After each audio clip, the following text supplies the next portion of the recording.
लोगों को अपनी मस्जिद को बचाने के लिए, दरगाहों को बचाने के लिए, खानखाओं को बचाने के लिए। तुम कब तक लड़ोगे बताओ मेरे को? अरे मैं खराब हूं तो खत्म कर दो मुझे, हटा दो मुझे, दुनिया से निकाल दो, मगर तुम तो कायद बनो, तुम इत्तेहाद पैदा करो। कब तक तुम इस डर में रहोगे वो जीतेगा, ये जीतेगा? अरे कोई भी जीते उसको तुम्हारी मस्जिद से क्या मतलब, कोई भी जीते उसको तुम्हारी शनाख्त से क्या मतलब, कोई भी जीते वो तुमको क्या इंसाफ करेगा?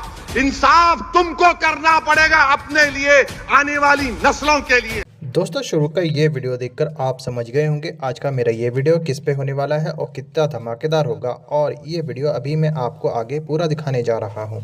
जैसे कि आप सबको अच्छे से जानते ही होंगे, संसद के अंदर वक्फ बिल पास हो चुका है और आपको तो ये बात भी अच्छी से पता होगी। इस बिल की वजह से जगह जगह पर विरोध किया जा रहा है। जी हाँ दोस्तों, बहुत सारे लोगों का ये कहना है ये जो सरकार बिल लेकर आई है वो मुसलमान विरोधी बिल है, ये बिल मुसलमानों की ज़मीन हड़पने का बिल है, ये कहना है बड़े बड़े नेताओं का। आज एक बार फिर से ओवैसी साहब का एक बयान आया है जिसके अंदर उन्होंने इस बिल के बारे में पूरी सच्चाई के साथ बताया है और ये वीडियो मैं अभी आपको पूरा दिखाने जा रहा हूँ। मगर दोस्तों, ये वीडियो दिखाने से पहले मेरी आपसे गुजारिश है, आज का मेरा ये वीडियो पूरा एंड तक जरूर देखना और अगर आप मेरे चैनल पर नहीं आए हो चैनल को जरूर सब्सक्राइब करना, साथ में इस वीडियो को ज़्यादा लोगों में शेयर जरूर करना।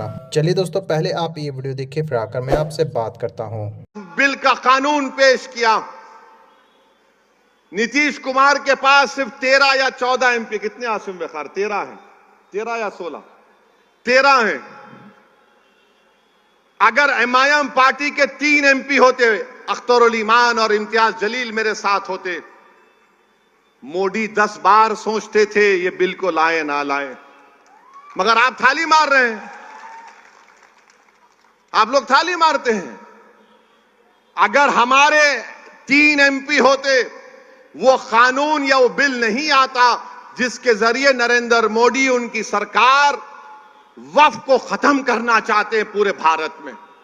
कोई जायदाद वक्फ की नहीं रहेगी, मेरी बात मैं जिम्मेदारी के साथ कह रहा हूं, कोई जायदाद नहीं रहेगी वक्फ की।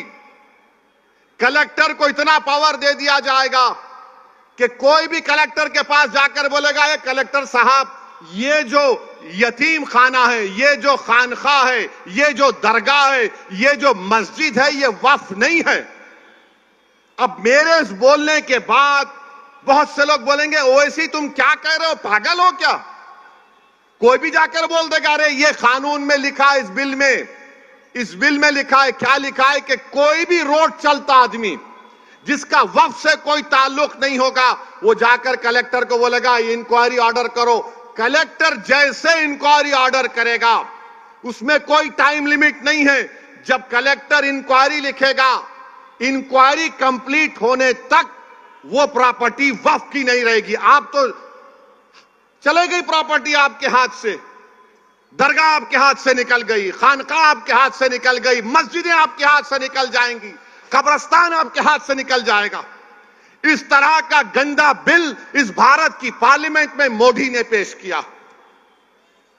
और आपको मालूम, वक्फ बाय यूजर, उसका मतलब यह है कि अगर कोई बरसों से किसी चीज को इस्तेमाल कर रहा है तो वक्फ बाय यूजर है। और यही प्रोविजन हिंदू धर्म में भी है। हिंदू धर्म की लॉ की मशहूर किताब बीके मुखर्जी, उसमें लिखते हैं बाय यूसेज ये मंदिर की बन जाती है। ओडिशा के एंडोमेंट में, आंध्रा, तेलंगाना के, तमिलनाडु के एंडोमेंट में ये वक्फ बाय यूजर का कॉन्सेप्ट है। मगर मोदी बोल रहे नहीं रहेगा। उसका नुकसान क्या होगा? मोदी बोल रहे हैं डॉक्यूमेंट लेकर आओ। अगर आपके इलाके में 200 साल पुरानी मस्जिद है, कहां डॉक्यूमेंट मिलेगा? कहां डॉक्यूमेंट मिलेगा? हाजी अली की दरगाह पर दावे पेश करते हैं, वो खैर वो ट्रस्ट में है, मगर वहां पर भी जाके बोलेंगे नहीं है। क्या करेंगे आप? मेरे भाई, इस तरह का बिल पेश किया, उस वक्त इतनी तकलीफ हुई कि मेरा रोंगटा पुकार कर कह रहा था कि क्या हो गया इन लोगों को जो 14.5 करोड़ है और 5 को नहीं जिता सकते। अपनी मस्जिद को बचाने के लिए, दरगाहों को बचाने के लिए, खानखाओं को बचाने के लिए तुम कब तक लड़ोगे बताओ मेरे को?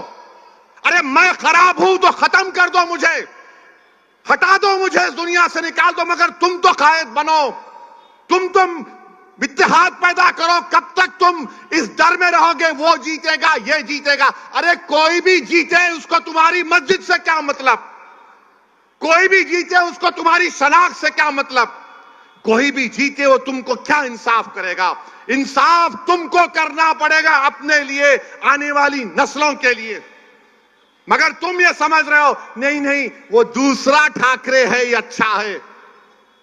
कौन क्या किए बताओ आपको? जब ये वक्फ का बिल पेश हो रहा था, उद्धव ठाकरे के पूरे एमपीज बाहर खड़े हुए थे, कोई लोग सभा में नहीं था। मुझे मोशन देना पड़ा इंट्रोडक्शन के खिलाफ।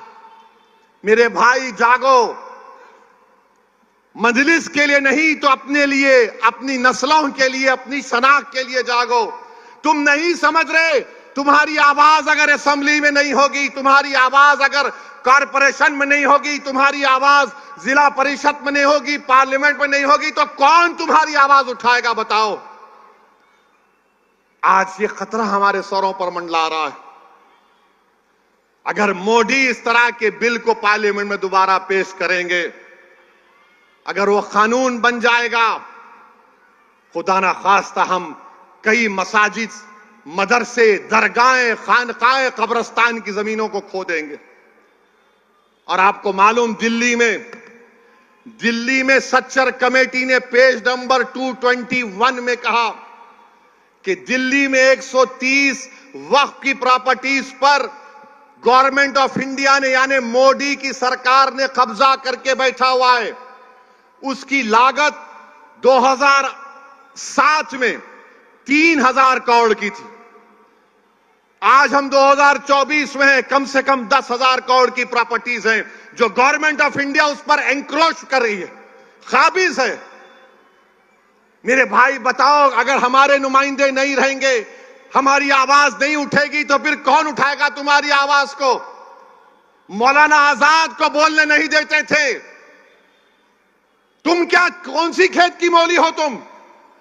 मगर सबक तो हासिल करो कि सन 47 के बाद जो मौलाना आजाद से हुआ वो हम पर तो चल रहा है ना, बीत रहा है हम पर। मेरे भाई, तुम क्या उस वक्त जागोगे जब तुम्हारे महलों की मस्जिद पर नोटिस लग जाएगी, this is not a Waqf property? तुम क्या उस वक्त उठोगे जब दरगाहों के सामने नोटिस लग जाएगी, this is not a Waqf property? तुम क्या उस वक्त उठोगे जब कब्रिस्तान में जाकर कह दिया जाएगा कि तेरे अब्बा की खबर पर तू शबे बारात के दिन आकर फूल नहीं चढ़ाएगा, ये वक्त प्रॉपर्टी नहीं है? तुम उस वक्त रहोगे। दोस्तों, देखा आपने ये वीडियो, मुझे पूरी उम्मीद है ये वीडियो देखकर आपको वक्फ बिल के बारे में पूरी डिटेल के साथ पता चल चुका होगा, और वैसी साहब ने क्या कहा है वो भी आपने इस वीडियो के अंदर देखा होगा। दोस्तों, आपकी क्या राय है इस वीडियो के बारे में, मुझे कमेंट बॉक्स में आकर कमेंट करके ज़रूर बताना। दोस्तों, आज की वीडियो में बस इतना ही। मैं फिर मिलूँगा ऐसी ही दूसरी वीडियो के साथ, तब तक के लिए खुदा हाफिज़।